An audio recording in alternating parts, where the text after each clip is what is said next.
Em nosso estudo de hoje, a lição 8 do livro Justiça Divina, que tem por título Merecimento Maior.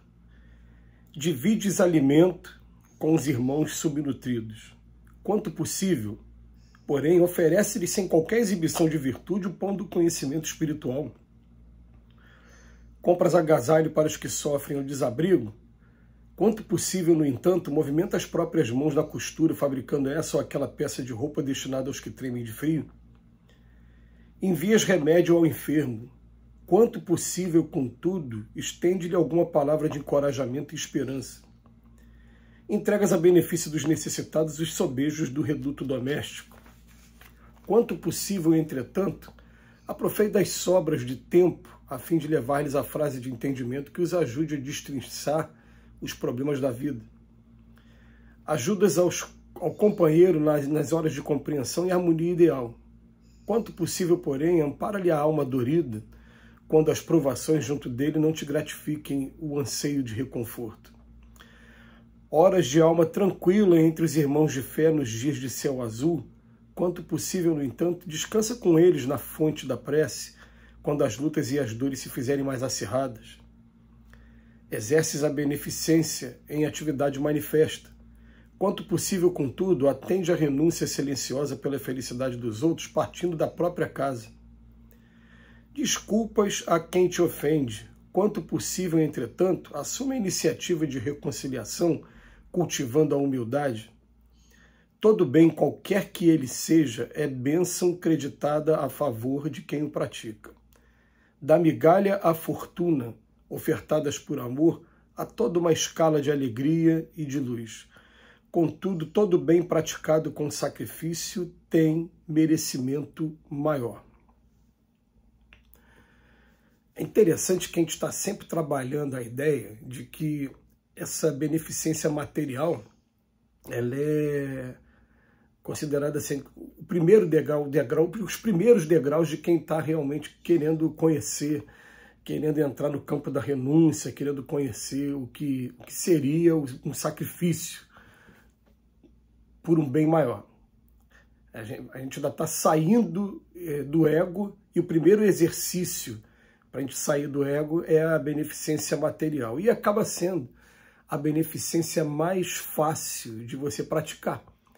Você procura ver o que está sobrando materialmente, ou então em condições que você tem, sem trazer no início prejuízos para a sua economia doméstica, e faz a sua doação. Mas a gente lembra que quando a gente pega lá no Livro dos Espíritos, é uma pergunta que Kardec faz assim: o que é a caridade segundo entendia Jesus? Ele traz 3 respostas que não se enquadram, nenhuma delas, na caridade material. Ele fala: é benevolência para com todos, que é você ser bom para todos, não está no campo material. É o perdão das ofensas, que também não está no campo material, e também a indulgência com as imperfeições dos outros.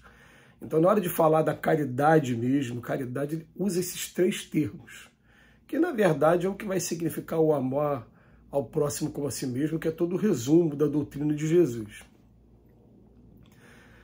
Aí a gente começa a perceber o seguinte: o Emmanuel, ele pega hoje na lição, ele vem falar aquilo que está sendo sempre incentivado nas casas espíritas já há algum tempo. Hoje a referência do espírita no Brasil está mais voltada para assistencialismo do que qualquer coisa, né? Então ele vem falar o alimento, que é a cesta básica. É muito raro você encontrar um centro espírita que não tem o trabalho de cesta básica. Outra coisa, o agasalho também, principalmente quando chega o frio, é muito raro também você encontrar um centro que não distribua agasalho. Esses são os básicos, né? Remédio você já vai encontrar muitos centros que não fazem isso. Mas, por exemplo, eu trabalhei em um centro durante 22 anos e que tinha uma farmácia que foi receber doação de remédios. No centro que eu estou agora atualmente trabalhando, ele não tem uma farmácia, mas recebe algumas doações de remédio também. Aí depois ele fala as sobras do reduto doméstico, esses materiais que a gente não usa mais, os móveis, utensílios, nossa, tudo bem.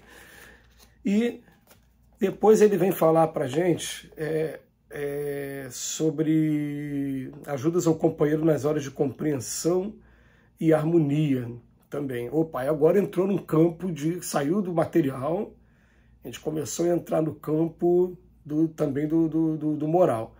Mas o tempo todo a lição de hoje, ela está incentivando a gente a ter o contato, se permitir conversar, se permitir se conhecer um pouco da realidade daquela pessoa.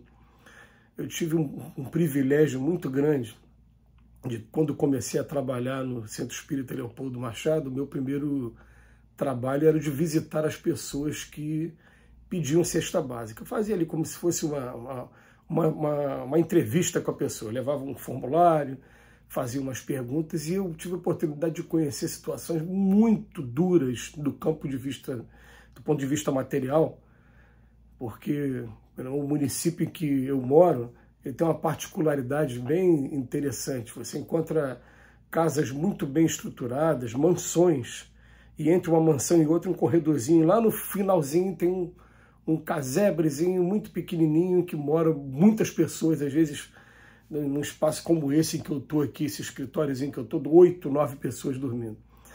E você começando a olhar para a pessoa e depois conversando com a pessoa, tendo uma noção da limitação material que ela tem e conversando com a pessoa, você tem uma dimensão do tamanho da prova e tem uma dimensão, até uma intuição do que você pode estar conversando com aquela pessoa e orientando aquela pessoa.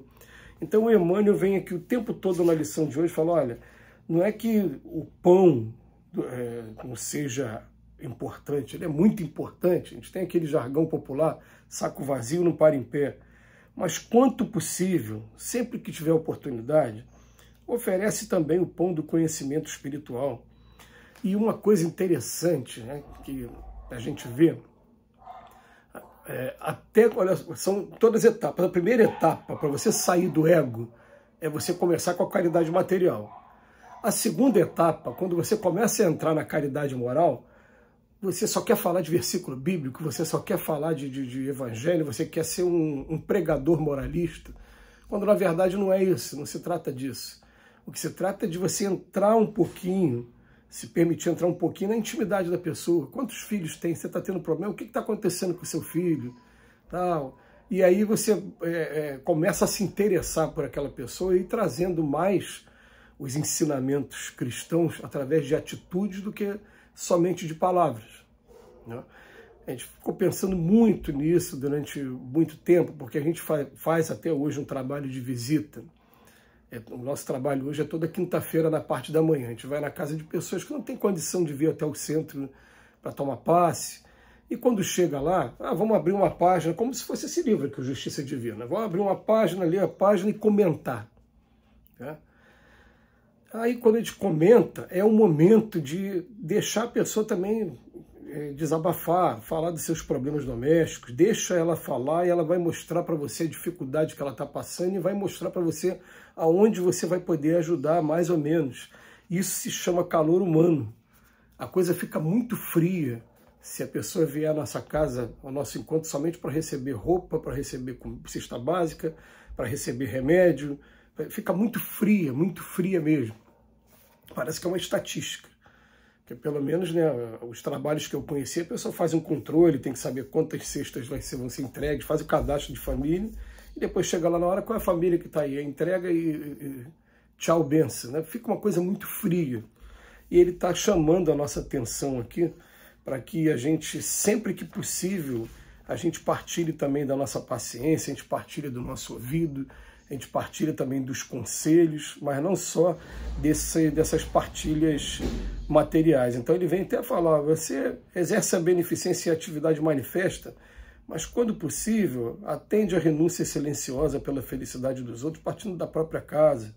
Desculpa também a quem te ofende, chama atenção até para dentro da casa, e ele fala para a gente aqui no final, todo bem que é praticado com sacrifício, ele tem merecimento maior. Então a gente vai aos poucos abrindo essa porta que a gente chama de renúncia e daqui a pouco entendendo que até mesmo que a nossa felicidade ela vai sendo construída a partir do momento que a gente começa a promover a felicidade dos outros.